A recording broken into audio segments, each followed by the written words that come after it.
Hello, everybody. Welcome back to another episode of the Flocode Engineering Insights podcast. Today, I have my friend Connor Ferster on the show.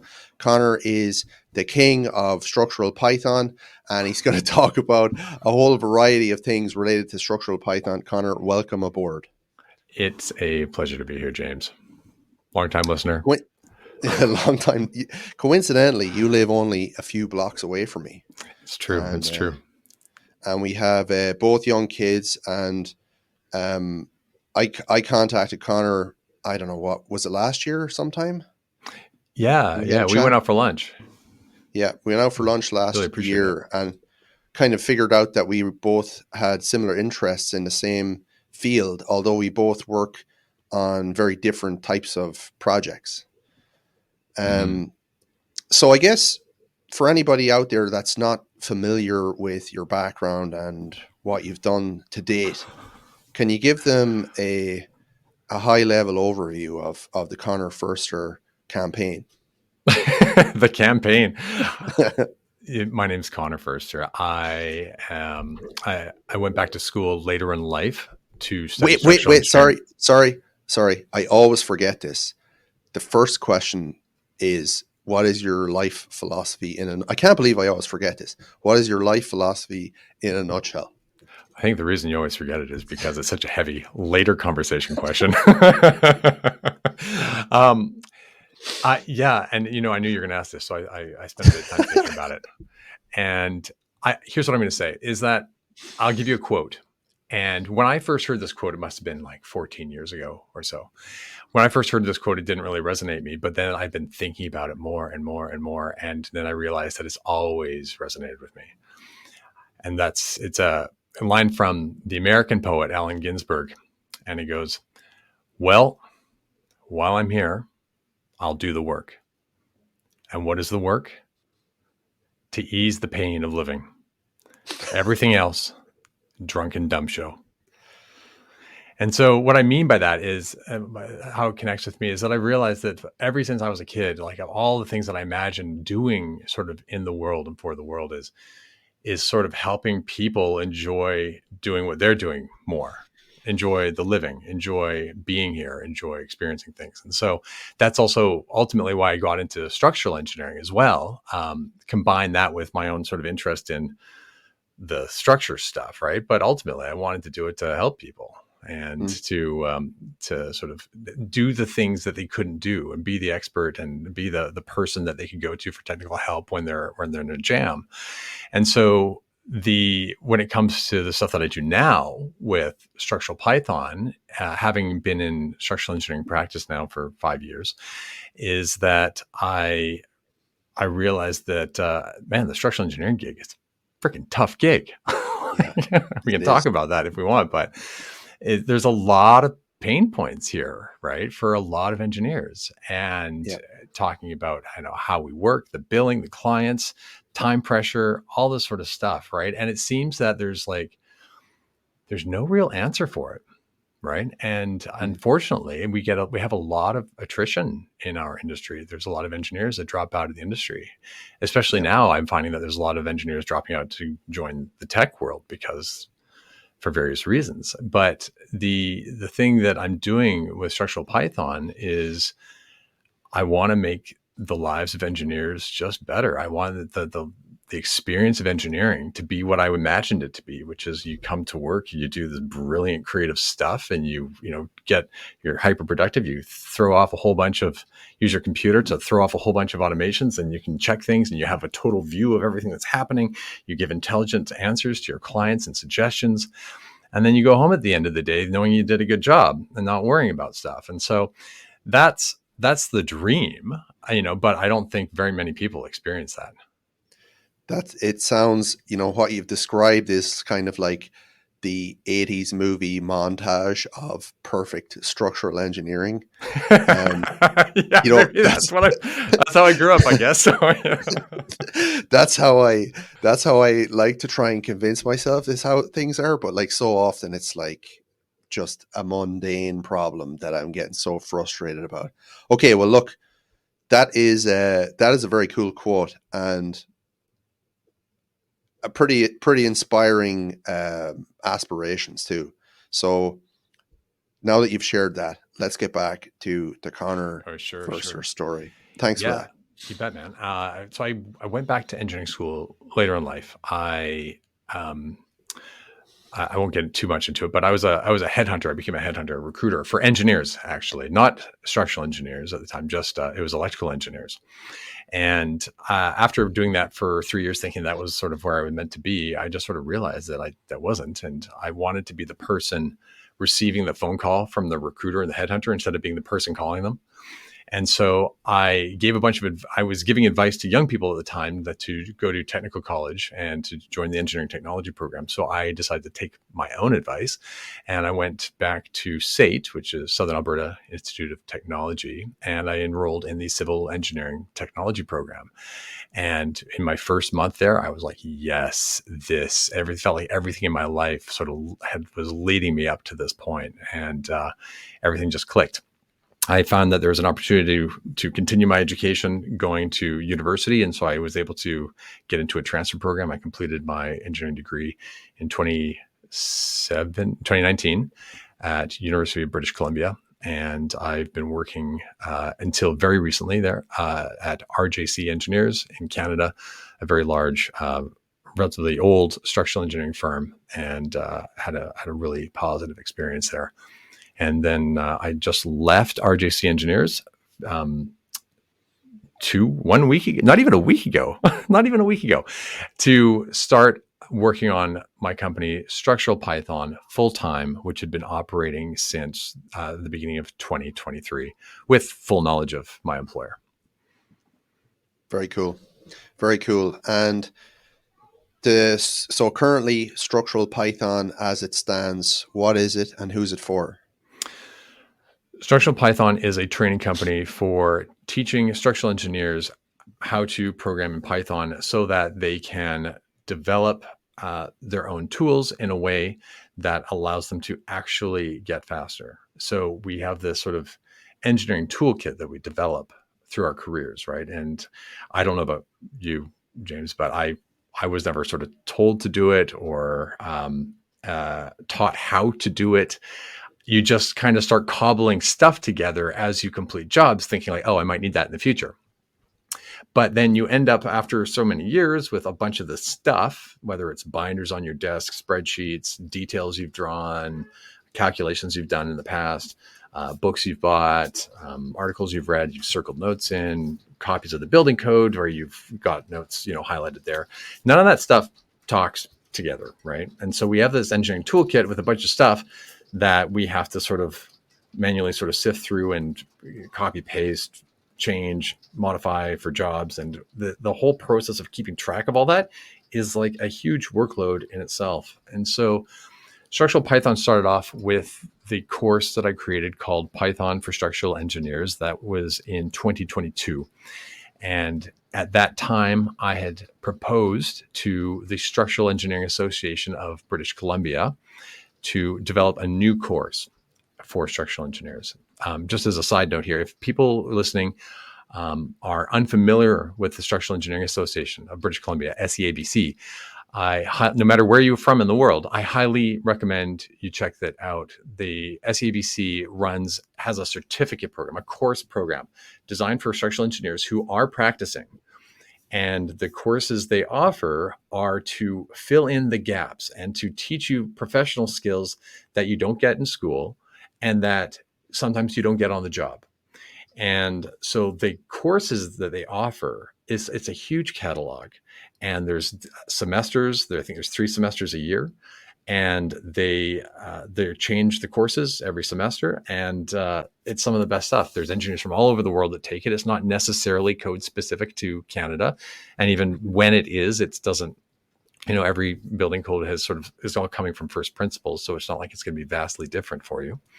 Mm-hmm. But I highly recommend SEABC. It's such a fantastic organization, and so that's the end of that side note. But the SABC course, I developed this course, Python for Structural Engineers, course E29 in the certificate program, and I ran it, and it had the second highest, or like like almost like it was like neck and neck with the highest enrollment they've ever had for a course. And that told me that there was a big demand. People enjoyed the course. There's a lot of mistakes that I made in that one, but then I repeated the course, and it was March 2023, but this time I was doing it privately through my own company on structuralpython.com. And so I had a live cohort of engineers of like 26 engineers from around the world, Europe region, North America region, and Australia. Mm-hmm. And then I ran it after that one. I made some changes and made some modifications, got some good feedback. And then I ran it again and the end of 2023. And I had 41 engineers then. And then I learned a whole bunch there, made some changes, modified it, and then ran it again in 2024 in January. And then I realized that a lot of the things that the engineers were saying was that live courses were great. They kind of pushed them, but they needed something pre-recorded that they could access on their own. So I launched the pre-recorded course called Python for Structural Engineers, asynchronous lesson. And that was in May. So that's everything up to date. In terms of what I've done. And now what I realized though, is that Python for Structural Engineers is only in as good as you know what to do with it. And so I've been developing this sort of framework, this methodology, this idea of how to develop an engineering toolkit in a way that actually lets you get faster and faster and faster, as opposed to instead of having these sort of one-off tools. It's a way of developing an engineering toolkit that sort of compounds. So like the more you build, the more it helps it helps you, right? And so you end up building a lot of interchangeable pieces that can all connect together, as opposed to having just the stuff that we have and trying to figure out how to make it all work. Mm-hmm. This is like it's such a fascinating topic because our profession is so broad, and it includes people that work all day, every day on prefab hollow core slabs versus somebody who does, such a wide variety of things all of the time. So you've got the full spectrum of people that are doing repetitive stuff that seems conceptually quite easy to repeat and to programmatically create a toolkit that could address it. But then you also have people that are kind of doing, a wide variety of things where it's like, I don't even know where to start of how you would create a toolbox for something like that, because almost every project is its own new thing. So when you say engineering toolkit, what kind of comes to mind? Yeah, good question. The engineering toolkit that I started teaching in PFSE, Python for Structural Engineers, is sort of looking at what are the things that like every engineer is going to need to do. You may do it at a greater or lesser frequency, but one of those things is everybody does linear elastic beam analysis, flexural analysis, right? You're going to need to run it, whether you're designing retaining walls or whether you're designing concrete beams, you're running a flexural analysis. So you got to feel for what your shears and your moments are, what your reactions are, right? Mm-hmm. So there's a part of the toolkit that's focused on that. And then the other part of that is columns. And so you are doing some sort of axial design. So what are the ways you can design a toolkit for that? Now, I'm saying it, and I'm sure there's a lot of people thinking like, oh, well, yeah, beam design, don't worry, I got that. I got my SAP 2000. I've got my Sky Sieve. I've got my whatever to so that I can plunk numbers in. Column design, that's all right. I've got my SP column. I've got my, again, SAP 2000 design. I've got my little spreadsheet to do that. And yeah, that's great. I'm not trying to take away from those things. What I'm saying is that those tools though weren't designed to sort of work as part of a larger whole. And so if you were to design a process for yourself that could do those things, but then was built in a way that could connect with more and more and more things, then you've got something that you can sort of start building from. And now the exciting part here is that you're right. Like not everybody likes the same things the same way, right? If you're a wood engineer, the demands you would have on your beam analysis tool will be different than if you were a concrete designer, right? Sure. So the things that you can do when you build it yourself, when you build your own thing, you can customize it to the way you want to work. And Yeah. so, and that's also what I've come to start teaching in the course. And so the, those are sort of like the core tools. Now, also on top of that, right, there's capacity design, right, and you're determining capacity of things, and that those things become more specific to practices, to where you are in the world, to what building codes you use. And so when I teach things, I typically focus on the demand side of the equation. So if we look at engineering, there's demand and capacity. And then I typically start teaching on the demand side because that's the more universal part. The capacity thing gets more detailed, but I teach people how to start building tools on the capacity side in a way that becomes that really flexible, interchangeable, interconnectable system. Yeah, and the capacity side has the added complexity of the differences in various regional codes and whatever. Oh yeah, and on top of that, it also has the complexity of interpretation. Right. Just because Yeah, it's written in the code doesn't mean that everyone's mathematical interpretation is going to be the same. And so when it comes to building stuff for capacity, I really feel that the, the, those things should be developed by the engineer practicing because that's their own interpretation, their own way of applying the code.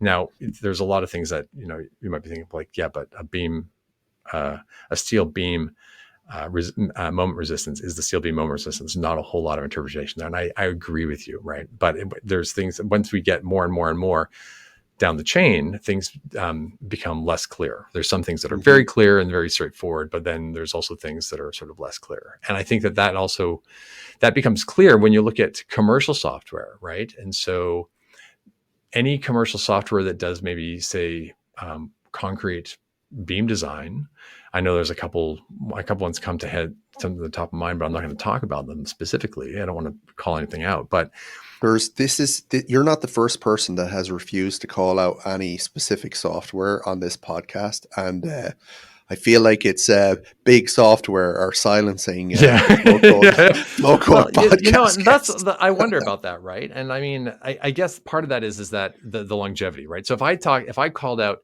say, I'll say S-line or from, and I talked about blah, blah, blah, blah, blah, things that they, don't do.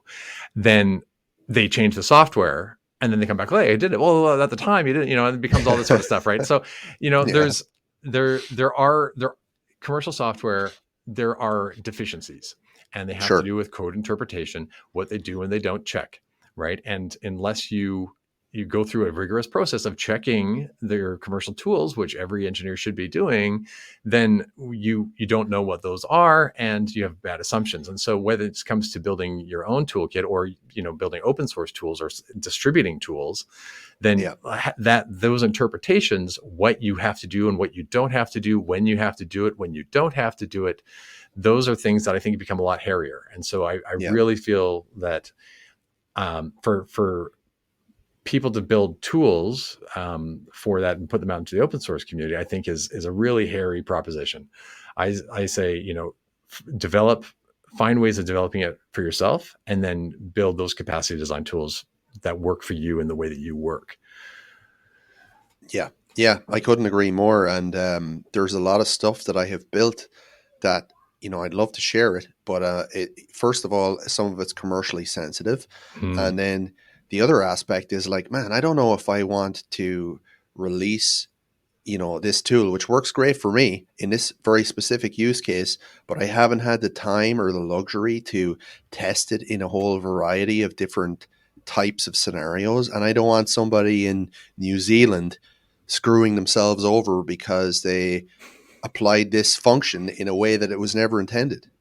Yeah, I find that a lot of times, we as engineers, we sort of have this, we imagine the other engineer, right? I don't want, I will know to check this thing, right? But the other engineer, they are, going to, screw something up. And of course, it's not on you, it's on them. Because we don't, nobody warrants an engineering tool saying, oh, yes, it is correct. Right?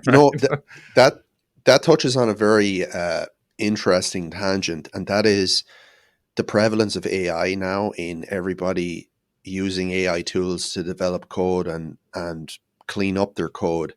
And I still think that we're so far away from like really using AI as a licensed engineer because of the whole liability aspect. And we're a profession that's still protected by stamps because we're assuming liability for our designs. So I think there's a long way to go before we see any big companies say, "Oh yeah, we're gonna authorize this building design because we've trained it on enough drawings or models or previous projects or whatever." So it's food for thought for using AI tools. Very handy, but it's not a silver bullet. Well, I've got lots of thoughts on AI, but I'll keep it to a couple here, just on the things you touched on, which is that, I mean, the thing with an AI response, these large, sorry, I'm not going to say AI. Let's just be more specific. A large language model response is probabilistic, right? And so with structural engineering, though, we operate in the world of determinism. The calculation always gives the same answer with the same inputs. Now, large language models do not work that way. And anyone who's tried to sort of use an image generator, that's not a large language model. It's a little bit different, of course, but the same idea, generative AI. Anyone who's tried to use an image generator and get like the same image twice, it's like, oh, I want that image, but just tweak this one thing. And it's like, oh, different image. And so they don't operate in the world of determinism. And so my friend Jesse, we were talking about, he was looking at building a tool that was going to kind of like automatically sort of read some drawings and identify walls and columns and things. And he was saying the thing is that if it gets one wrong, they're all wrong. Yeah. And that makes it really hard, I think, to use generative AI, large language models, and other related technologies in structural engineering. I do think that there's a place for machine learning, especially when it comes to sort of asset assessment, bridge assessment, that sort of thing, structural assessments, right? Mm-hmm. Because that's a classification problem, and machine learning models are really good at classification problems. As a design engineer, you probably don't do classification problems during your day. I'm asking you. I do a little bit. We have some good applications here for machine learning, especially on dam condition assessments and stuff like crack propagation, conditions, all that kind of stuff. Absolutely. It's evaluating existing infrastructure and its current state. Exactly. Yeah. Yeah, absolutely. Those are exactly, I think they're really great applications for it. But I mean, the last thing I'm going to say on AI is that as a general sort of air quotes AI catch-all term, is that imagine that there was a generative AI that was so good, it was just like being another engineer. Okay, let's just say that exists. And so for all intents and purposes, we could sub that out with literally another engineer, like a person. Mm-hmm. Now, I'm going to ask you this, James, and I don't mean to put you on the spot here, but when you were in engineering school, did you ever pay somebody to do your homework for you? No. Yeah, and why would you not do that? Well, first of all, if I actually did want to pay somebody to do my homework, I'd have to understand what I want them to do and to give them like clear guidance of like, this is exactly what I want you to do for the homework. And it's the same problem with AI, where it's like, you have to clearly define the problem and almost understand what the solution needs to be for it to be of any use. But if you just blindly tell somebody, hey, do my homework, and then they just do some bullshit, you're like, I don't know if this is correct. Well, let's say they did let's assume they're doing it correctly, right? Let's assume they're doing it correctly. You give them your homework, your foundation design homework, and you say there is companies that do that, right? Let's say you give them somebody your foundation design homework in university, and they do 3 or 4 assignments for you, and now you're like, hey, great, got grades, 100%, awesome. But now you didn't learn anything. He's a fraud.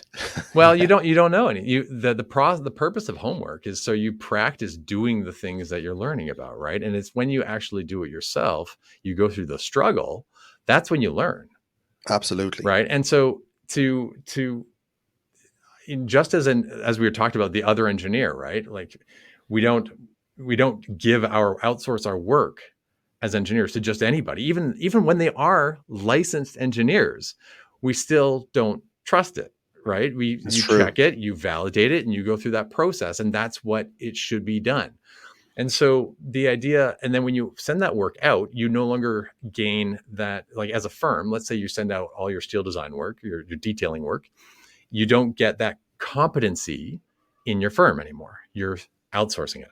So True. whether you're outsourcing it to another engineer or whether you're outsourcing it to AI, you lose that ability to develop that competency. And so as an engineer, I think it's just a matter of like, do you want to be competent in XYZ or do you not want to be competent in XYZ? And generally speaking, I think in engineering or any technical field, programming or otherwise, it's just a lot more fun to be competent. Yeah. More difficult. Yeah, it's more difficult, but damn, it's fun. Yeah. Yeah. And yeah, no, you raise a good point. And I find personally the greatest use cases for AI are as a sounding board to Mm. clarify my own thoughts. Mm. So you know, I'll go back and forth with the problem, trying to like define it better or to, you know, add layers and layers until I eventually kind of get closer to the root of what it is that I'm trying to do. And then I kind of have a plan. That's often how I use it. That's really interesting. Out, Yeah. zooming in and out all the time, like like macro and micro, and just trying to kind of conceptualize. So I use it like a thinking partner, and I think Like that's someone to very talk it helpful. out with, right? But now you don't need to worry about interrupting somebody's day to do that. Exactly, Yeah. and I can say like the most idiotic thing conceivable, and The there's things we no write in our judgment. diary. There's no judgment. There's no like, wow, I can't believe you said that. Yes, yes, yes. Because I'm sure we've all had the experience of somebody looking at us like we're stupid, and we're like, "You're like, come on, you don't need to look at me that way." Exactly. Okay, so yeah, that was a little bit of a tangent on AI stuff, which is, you know, it's very interesting field. Um, but going back to your thoughts on engineering automation, how do you see this field developing? Like, where do you stand in this? Well, we have okay, so the computer has kind of become the primary tool for engineering in terms of physical tools, right? External, you know, it's still your brain is the primary tool, but let's just say external tools. Pencil and paper is great. Calculator is great. Love them. I always like having my calculator beside me. Feel weird when I don't.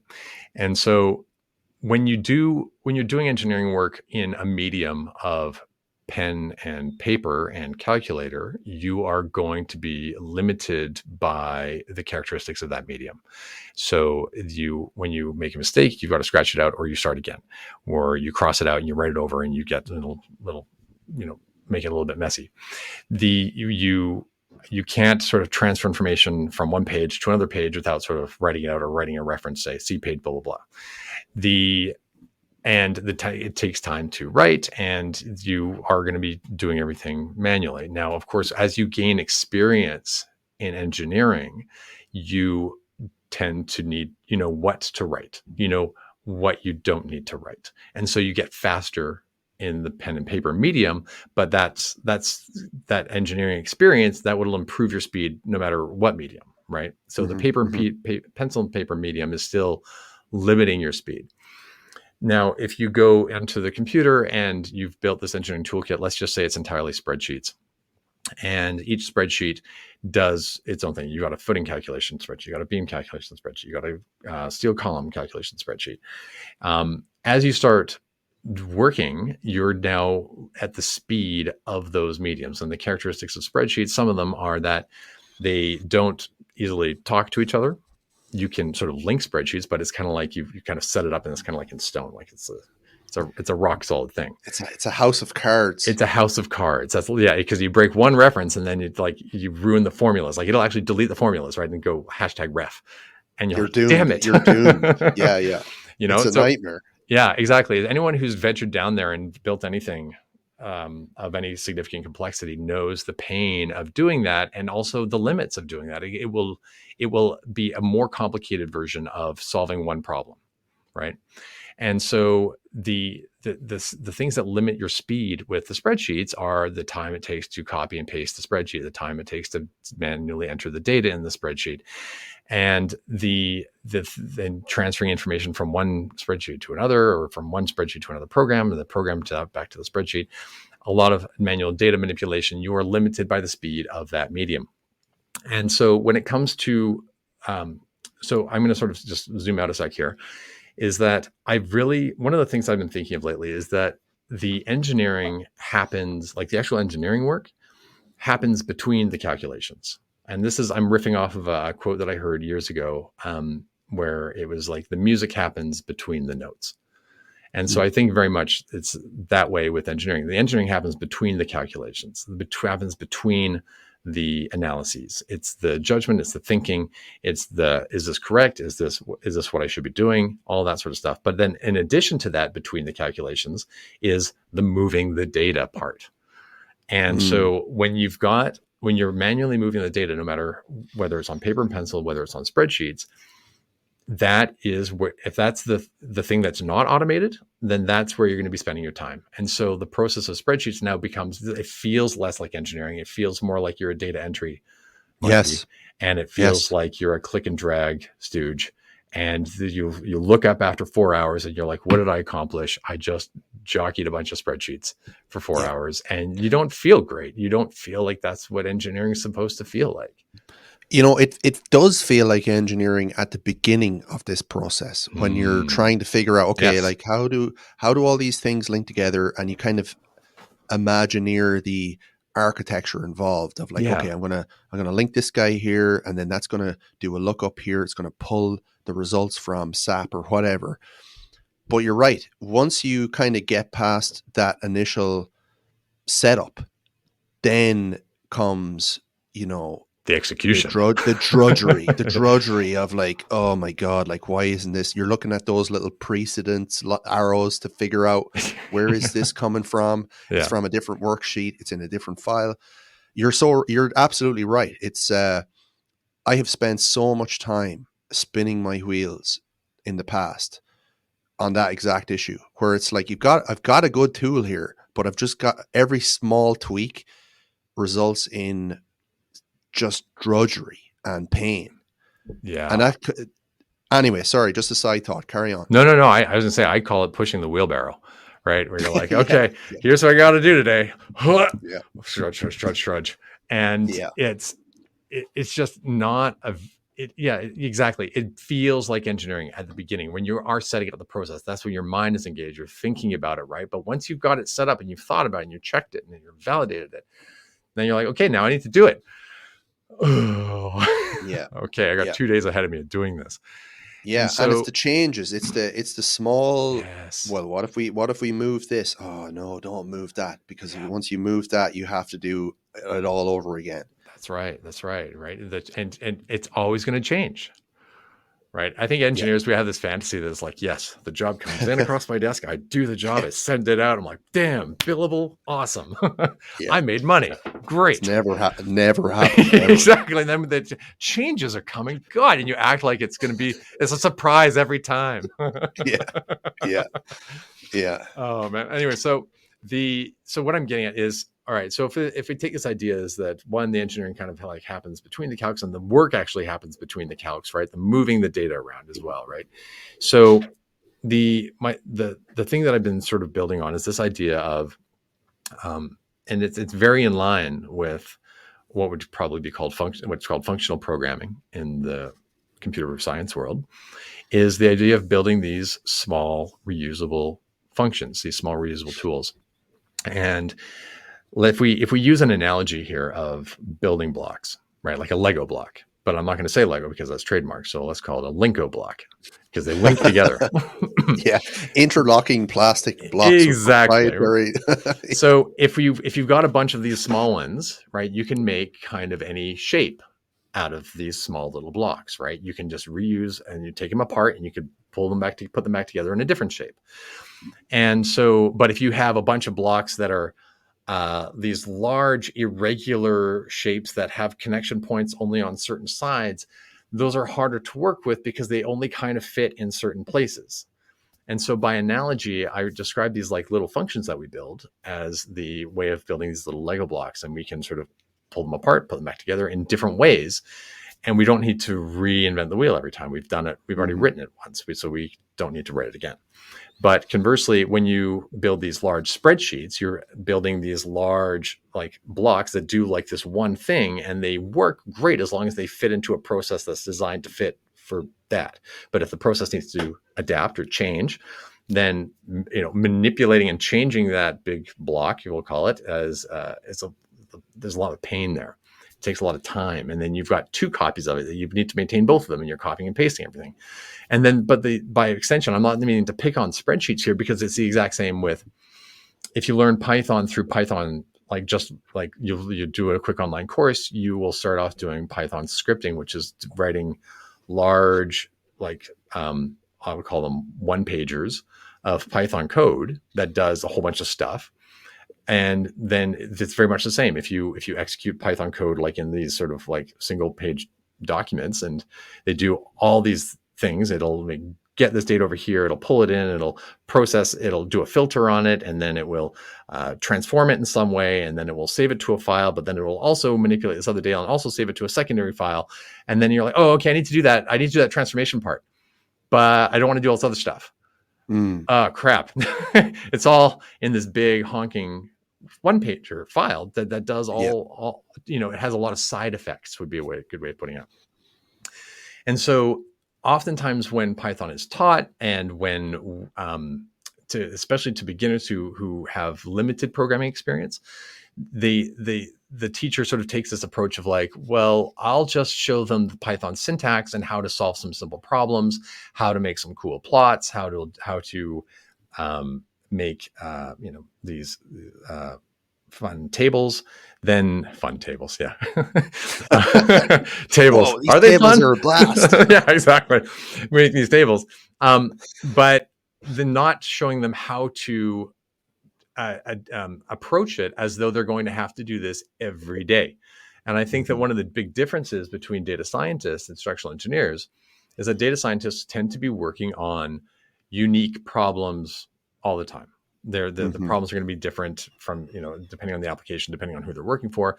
Whereas structural engineers, we're working on the same kinds of problems all the time. And my friend Tashar, he describes it as, you're putting data into a simulation, you're running a simulation, and then you're processing the data that comes out. So like that, a high level view, that's a lot of what we do. But of course, that's really not everything that we do.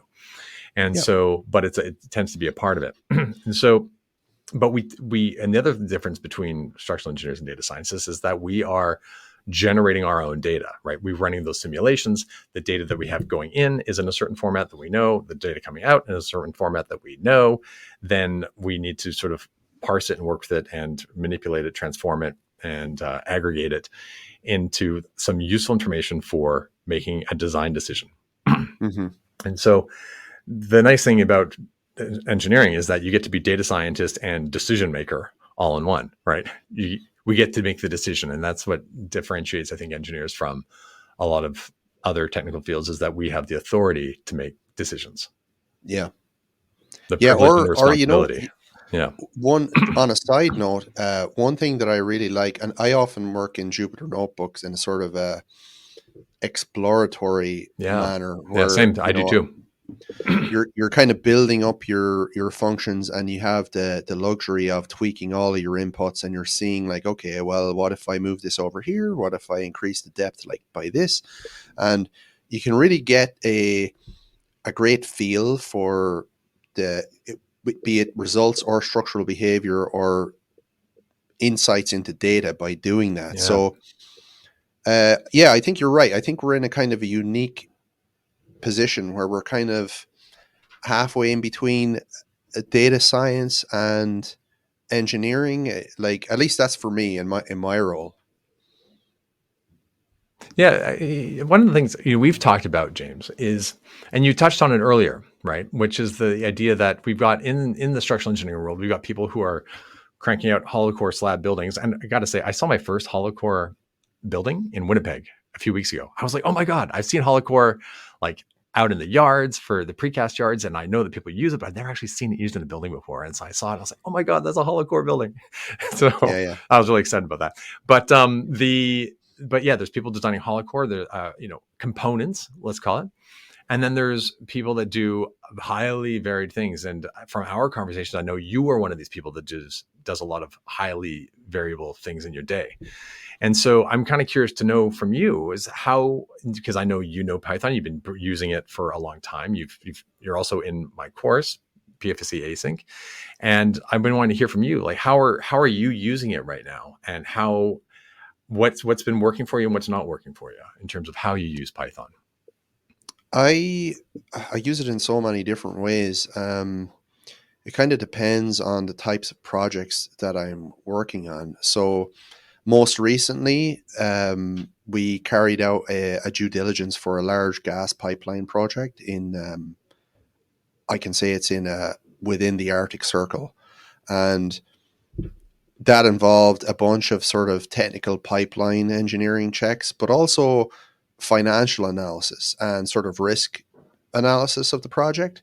So you're doing hydraulics checks, you're doing structural checks on the steel pipeline, you're doing slope stability checks on some of the pipeline alignment. Then you're trying to look at unit pricing of materials, the scheduling of how you're going to construct this pipeline when there's so many seasonal dependabilities on, like, when can we cross this huge river, when can we drill through this mountain range. So there's so many different aspects that Python is the perfect flexible tool to traverse all these different domains. So for me, like I said, I'm often in a Jupyter notebook, just sort of like, here's James at the top of the Jupyter notebook beginning the project. And you can kind of see as I move down, like, the different things that I'm exploring as I move down the notebook. And then at the end of it all, I kind of tidy it up and maybe I make it into a script, or maybe I separate it out into different notebooks. But that's generally how I use it for, at least for that particular problem. But then I also have cases where I'm, designing structural aspects of a water or power type project. Maybe it could be a spillway, it could be an intake, it could be a channel of some description, energy dissipation, that sort of stuff. So that'd be just, I'd build a Jupyter notebook, or I'd have previous modules that I've developed that kind of run me through the design. And then I'm always experimenting with, like, different libraries that might make the workflow a little bit easier, or a little bit smoother. And oftentimes the final review will be done by senior engineers who have no experience with Python. So my outputs have to be legible, clear, and presented in a way, kind of like how your Handcalcs library works, where people are like, okay, yeah, I can see what he's doing, I can see what the inputs are, etc. So I would say that's, in an engineering capacity, that's probably how I use Python. But I'm also building some internal infrastructure and tools for our company as well that would be more on the development side and not so much structural engineering.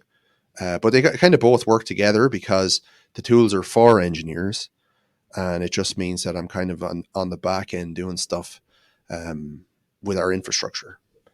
Right, yeah. I don't know if that answers your question. Yeah, it does actually. And because when it comes to building an engineering toolkit, especially, let's just assume that as an engineer, you are gaining the benefits, the profitability of your efficiency, right? Now, as an employee, that's really not the case, but that comes back to sort of in other ways where, recognition and that sort of thing. And so the more, what's the word?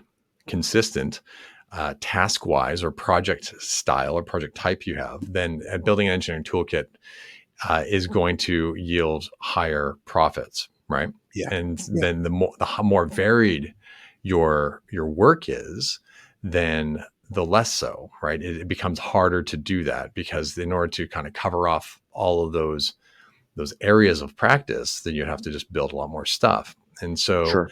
when it comes to, so what you were describing, right, is that you're doing a lot of variable stuff, and but you're working typically the same way. You're doing an exploratory work through Jupyter Notebook. So tools that might be most useful for you is ways of rapidly turning those notebooks into readable reports, Yep. right? And so that would be the toolkit that would sort of be like, hey, yeah, this would make a big difference to me, right?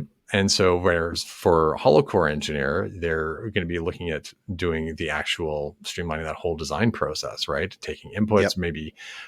maybe parsing drawings, reading geometry off of drawings, and then turning those into elements, and then checking those elements and running scenarios. And so, depending on every engineer's sort of practice, then you can end up with these customized toolkits. And I think that's kind of the point, is that you're going to have it be customized to you. And Hmm. that's something that we can never get from commercial software tools, because they are designed to be marketed, right? They're designed to appeal to the whole. And so, the more you would try to appeal to everybody, the you appeal to nobody, that old adage. But it's very true, right? And anyone who's tried to develop a finite element tool, a general finite element tool, you realize, like, one, how hard it is; two, how tedious it is; three, how many features you need in order for an engineer to even consider looking at it. And then to realize that, there's far too many tools already in the market, that it's like, wow, are you going to try and compete on that, right? It becomes almost like a commodity in a sense, right? And so I think we've seen a lot of these providers make more specialized tools, right? For the Yep. bridge engineer, for the plant engineer, right? For retaining wall design, for the road designer, for the pipeline designer, for the offshore engineer, right? Yeah. And so those more specialty design tools allows you to assume more in the code, and also um, develop tools that are sort of more specialized for certain practices. But at the end of the day, I mean, unless you're dealing with steel exclusively, then it's hard to get everything into a single design software, right? And Of course. I Yeah. say steel because of, we've got a set kit of parts for a certain region, and the checking of that is sort of a lot more by the book than it is for other materials. And so it's easier to kind of create optimization processes for steel design than it is for any other material. But oftentimes, of course, your steel design, you go down to the foundation, you're like, but I'm using concrete foundation. But the steel Yeah. design software's got no answer for you there. You're on your own. Yeah. Take out Yeah. that spreadsheet. Yeah. Yeah. That's yeah, it's interesting. And yeah, it's a difficult problem to solve, because I often find with using Python or programming in general, it's just about how to think. And Mm. if you can kind of imagine a path to the solution, it can be done programmatically. Mm. And that is often the hardest part. And like you say, learning the syntax and understanding how to make simple plots, and that stuff is relatively straightforward. You can pick that up in a month or two. But it's actually the thinking part, and figuring out, like you mentioned, with the unnameable trademarked interlocking plastic blocks, Yeah. you have to figure out, like, okay, the blue one is going to go on the bottom, and then I can put this red one on top of that, and then it's like figuring out what the steps are that are most efficient for you personally and whatever your workflow is. And like you said, for me, in that specific case, yeah, generating a clean report will be very handy. And then there's other cases where I'm just doing straight up component design, where it could be beams, columns, floor slabs, whatever. And in those cases, a tool like an automated toolkit sounds good, but it's also difficult to compete with the likes of, what is it, TEDS and SAP, which, I mean, they all cost money, but automating that with your own toolkit, I mean, I've done it. It's not as good as what TEDS can do, but it works. Yeah. And so And with our own toolkits, we can, let's say we've already got these tools, right? We've got spreadsheets out there, right? We've got these analysis programs, right? They take inputs and outputs. We can, if you have a tool like Python that allows you to, I'm going to say, create blocks, then you can create blocks to interface with all of those other things, right? So any of these apps out there, there can't ever be the glue between things. What we need is the glue between things. And that's what Python is great for. And as you start developing these little glue blocks, you can start connecting them to your spreadsheets. You can connect them to your analysis programs, whether they take not all programs have an API that you can connect to directly, only a few do. But most of them have a text file format that you can read and write to, right? And you can, they do exports that you can read and write to because they're in text. So your blocks, your toolkit becomes the sort of the glue that combines all these other processes together. And that's what makes Python unique against any app that's going to be developed in the future, or any spreadsheet that's developed. No matter how big the spreadsheet is, no matter how fancy the app is, it only ever deals with one scope. And so anything outside of that scope is untalked about. It's not even there for as far as that tool is considered. And so, but as the engineer, your scope is way bigger. And so in order to make all these things work, to orchestrate all this, you need those little blocks to glue everything together. And so you've got this little network of these little tools that do small things. Oh, read CSV file, write Excel file, like they're talking about basic stuff, transform the section, filter the sections in this CSV file, right? Like we're just looking at simple sets of instructions, simple tasks, very small. The smaller, the better. And because when it's small, then it's repeatable. Oh, I don't need to, I need to filter sections on this one, but I also need to filter sections on this table now. It doesn't matter because I've got a little tool here just for filtering sections, right? It doesn't matter what table they come from. I can specify what column to filter on and it just filters. So the building up of these small little blocks, the smaller the scope, the more interchangeable and interconnected and reusable they become. And so when there's a lot of, this is very cool. There's a lot of people building new structural engineering apps out there, right? And one of them that comes to mind right away is CalcPad, right? Fantastic tool there. And it's never something that's going to be able to replace Python, right? People are like, oh man, CalcPad's going to put your handcalcs library out of business. And I'm like, I don't care. Like, it's great. CalcPad's fantastic, right? I'm going to continue developing handcalcs because it's kind of solves a different problem. But CalcPad's fantastic, and it can be included as part of your overall process. So if you've developed a bunch of calc sheets in CalcPad, then you can plug into them with Python and connect the inputs and outputs into the sheet, use it as an engine to do a calculation, give you an output, and then you send that information to somewhere else. And so ultimately, the process though of building these blocks and building these interconnected sort of blocks to kind of glue everything together, it generally doesn't happen by accident, right? If you start building Python scripts to do each of these things, you're building like one connection. And then that Python script, if you need to change it to do something else, then you got to like copy paste it and change it to do another connection, right? So you've almost got like the same kind of problem, but now on the glue side of things, as opposed to the node side, right? Which is like our calculations and our spreadsheets and our other applications. And so the thing that I've learned is that there is a method for developing an engineering toolkit that does this. I've written a little PDF on it recently. And if people sort of want to check that out, it's available at engtoolkit.com, engtoolkit.com. And I talk about that sort of high level framework, how to look at it. And especially when it comes to testing, right? You develop these blocks. How do you know they're correct? Well, you've got to test them. And how do you test them? Well, you do a hand calc. Yes, absolutely. Do a hand calc. But now instead of just leaving that hand calc out there like you did it once, you formalize it. You put it into a test block, right? And then that test block has got your, these inputs should give these outputs, and you've documented the behavior of your block. You should just be able to print that file out, and there's your documentation of your validation. And so you've got these, you've got this methodology now for a framework that's possible for building out an engineering toolkit that has this reusability, this compoundability. You build one block, you don't need to build it again because you built it small enough that now it does that one job really well and you've checked it. And you now, whenever time you need that, you just plug the block in. You don't have to rewrite that functionality. You don't have to copy paste. You don't have to sort of be building up this like pile of maintenance in folders that you need to worry about, right? You're building up tools that are checked, they're automated, and you can connect them together in that thinking process, right? You're talking about at the beginning of the spreadsheet. That's where the creative part of engineering comes in, right? You connect them together once, and then you put them in a for loop, and you hit go, and that's it.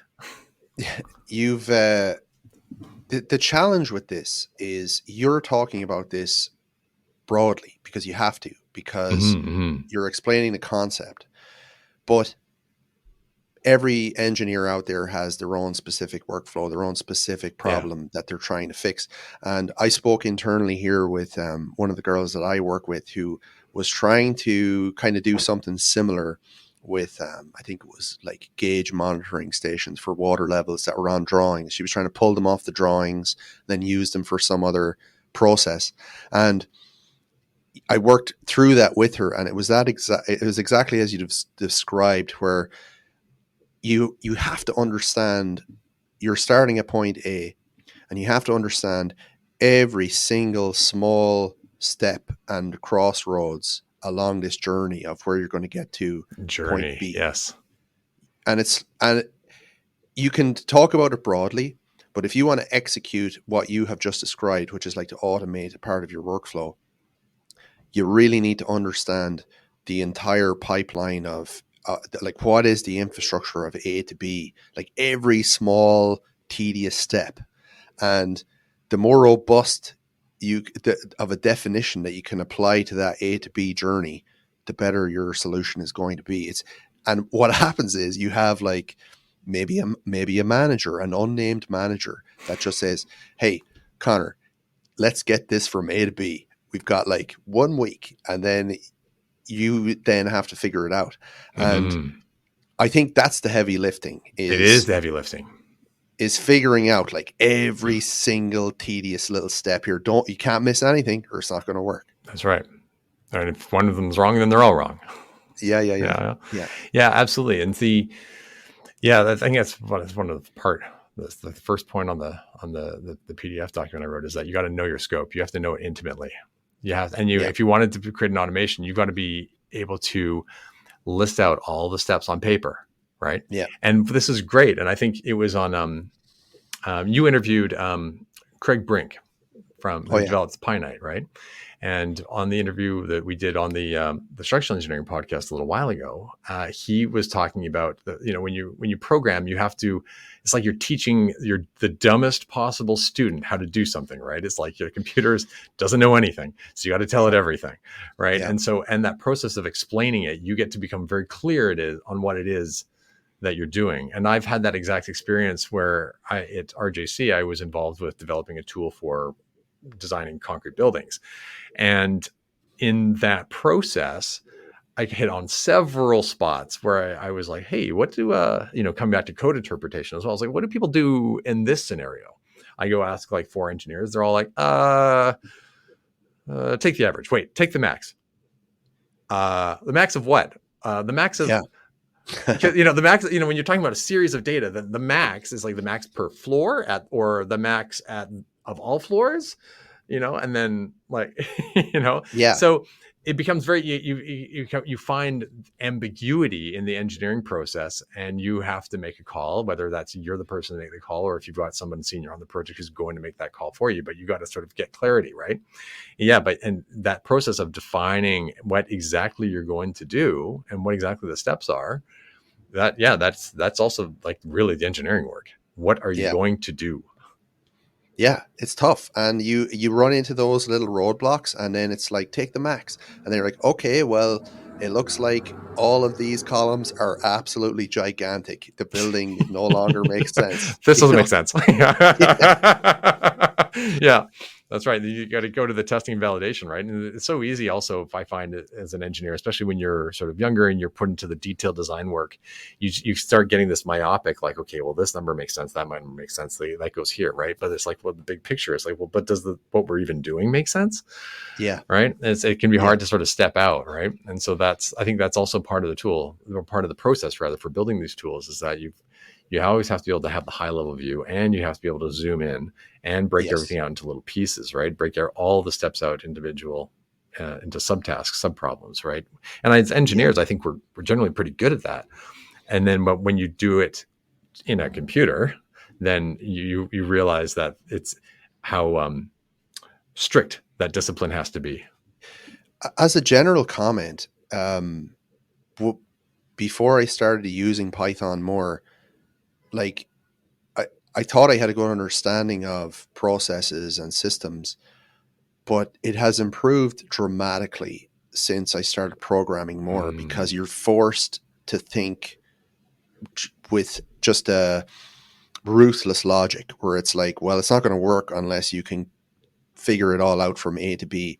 And it has been massively helpful just in terms of engineering problem solving in general. Like, I kind of tend to find myself thinking more programmatically about general engineering problems. It's just a weird symptom of doing a lot of programming, I think. Yeah, a side effect, right? Yeah. It changes how you think. And I think that there's in the software development world, people who get to become very good at it, they also get a sort of a delusion of like, hey, I can apply this thinking to all problems.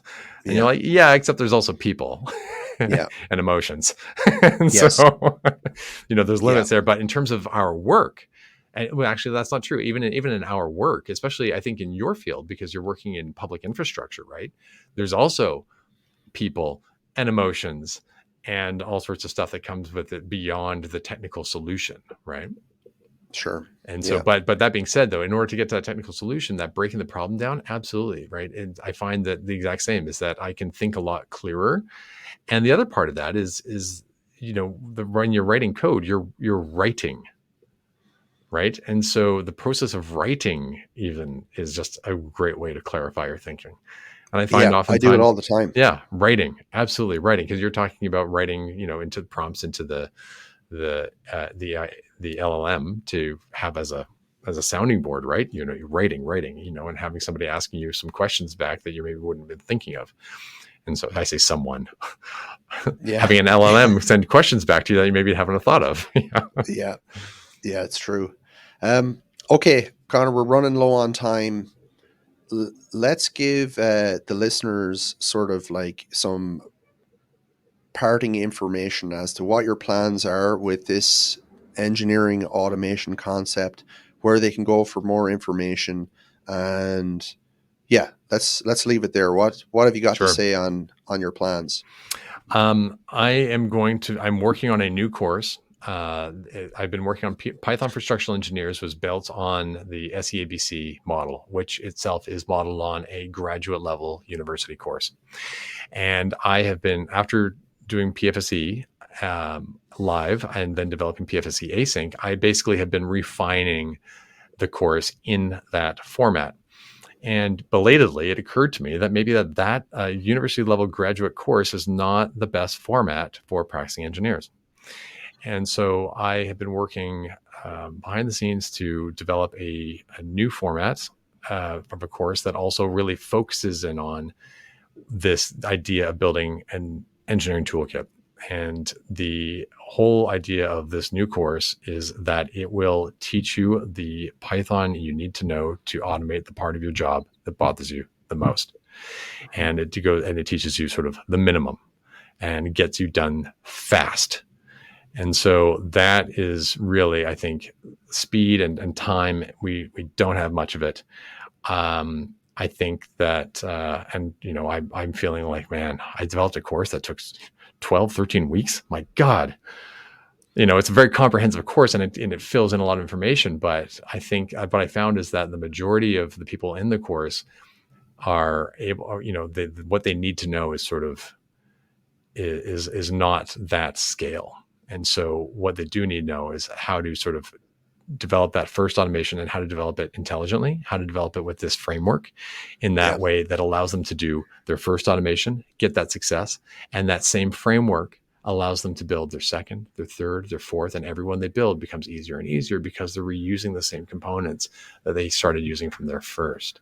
And so that's what I'm sort of, that's where I'm going. That's what this new course is going to be about. I don't know exactly when it's going to launch or any of the real details yet. It's still in process, but that will be in November. Cool. Very cool. And in terms of automation libraries, I use Selenium a lot. Oh, I really? don't know, are there any specific other tools that you like to use for Right. that type of work? Right. For listeners, Selenium is a tool for automating your web browser and for automating, clicks and reloads and all the stuff that a web browser can do. I've played with so many. I was playing with Papermill for a while, which automates the generation and parameterization of notebooks. But they became really unwieldy, I found, especially because we're doing the same things all the time, right? And so if I'm running a report once a month, is different than when I'm rerunning calculations dozens of times a day. I've tried that. I've played recently with a little bit with PyAuto GUI, which automates your operating system. It like moves your mouse and clicks for you and like So types. Selenium does that as well. Selenium has the WebDriver, but it also has an OS-based Oh, does it? automation I didn't know that. part that you can do the exact same thing. You drive your mouse around and In your operating operate system out of the browser. Yeah. Oh, Yeah. cool. No, I didn't know that. Thanks for telling me. Yeah, no sweat. It's good. It's good. I use it for most of my automation. Ah, beautiful. Yeah, so I'd love to try out Selenium a bit more because I haven't used that. There's also another one that does that sort of abstracts it, I think, a little bit, called Playwright. That one I think I've heard of that one. yeah, Yeah. that one's in the I haven't browser. used it. And but it allows you to do sort of write less code to do the same amount of stuff, which is really nice. And in terms of other automation stuff, I mean, ultimately the automation is really running the for loop, right? You set up the process, and then all the steps in the process, then you run the for loop and you iterate over it, right? And you get it all done. And so ultimately, it's Python that I'm using for that automation part. But I was just going to say, ultimately, it's just what I use the automation for is just Python, right? You set up the process, and then you stick that process into a for loop. You do the iteration, and that's it. And so I've done that in one of the area that I did that most in was in wood frame design. Very nice. Okay, cool. Like let's have another chat soon, because I feel like we could go into a lot of different topics, and we only kind of scratched the surface of a lot of stuff today, but it was just really interesting to get another engineer's perspective on how to approach automation. This is something that I think about a lot, and I feel like a lot of people are thinking about this these days. Like we all have, there's such a wealth of high quality free tools available to help you do your job, and you just need to understand how they work, and the floodgates open. Yeah. And it's extraordinary what you can do. And I feel too that there's more and more interest from engineering graduates. People are coming out of school now understanding the value of programming skills. However, it's not really that common, because a lot of engineering curriculums are just already so densely packed with engineering material that they don't have the space for adding programming and Python in there. But I think it's starting to change a little bit. Do you have any insight on that? I was bringing it up with the applied science department at UBC, and because they are still teaching the intro programming course in year one as in C++, which the only people in that first year course that's going to be useful for is the electronics engineers who end up developing embedded systems. For the rest of us, it's entirely useless because it's not the language to write small tools in, to generate a plot for your report in. It's the tool for building applications and compiled libraries for distribution. It's one of those languages, I should say. And so, but the feedback and the pushback I got was like, oh, well, Python's a dynamic language, therefore it doesn't fit the curriculum. And I'm like, oh, come on. the way I was taught was at the University of British Columbia in a computer science course, but it was a computer science course for non-computer science students. And they developed a course along the same curriculum, which was teaching static typing. And they just treated Python as a statically typed language. And they did type checking, which has become available in Python, I think in Python 3.5, was it, where we had type annotations added in? It was a while ago now. And so type annotations have become, I think, the way to write contemporary Python code now. So, I mean, to fall back and like to hide behind the static typing is kind of like, it's a ridiculous argument. It is a ridiculous argument, and it's just kind of really short-sighted. But yeah, it can be taught. And my feeling about university education, engineering education, is that we could teach it in a way that every course and every year builds on each other. And that's, we have a little bit of that, right? You got like water resources 1, water resources 2. If you teach them Python in that first year and how to generate plots, how to clean up data, wow, they're going to use that 4 years and beyond. Yep. For everything, everything, for every discipline, every domain, that's like practical for everything. Yeah. I mean, the way I've said before is that like, we don't get taught how to deal with data, right? In our education, anywhere.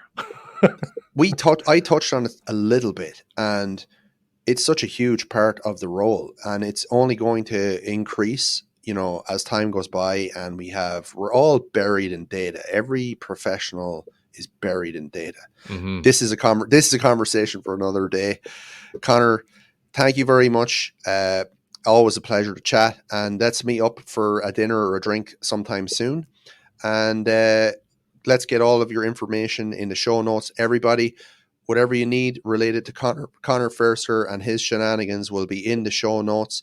Also, you can check out your excellent Python libraries, For All People and Hand Calcs. Is one of those a units based? That's For All People? Yeah, right? For All People is the units. It's the SI units, or For All People for all time. And so I've got, and one of the things I'm so excited about is that now that I'm working on structural Python full time, I'm over the next year I'm going to be able to do a lot of open source, and I'm so pumped to really kick it up a notch in my open source contributions. Speaking of which, I know you made some modifications to Pynite recently, and I opened up an old work file that I was working on. Yes, we've done breaking changes. I was like, what is the problem here? And then I realized that some of the methods were using like camel case, and you had adjusted them all to lowercase. So, and then Craig merged that PR, which was awesome. We've been working as him and another engineer and I have been working on a sort of doing some changes here to get Pynite ready as a version 1.0 release, meaning that the names of the commands won't change in the future, which means that all your old scripts will continue working in that version 1 range. Yeah, I love Pynite, a big fan. Me too. Anyway, Connor, thanks for everything that you're doing to push Python in the industry. We're a huge fan of that in this podcast, and look forward to chatting again. Man, pleasure, James. I always love listening to your podcast, man. You've got such a relaxing voice. Oh, love it. Thanks, man. All right, man. Take care. See ya.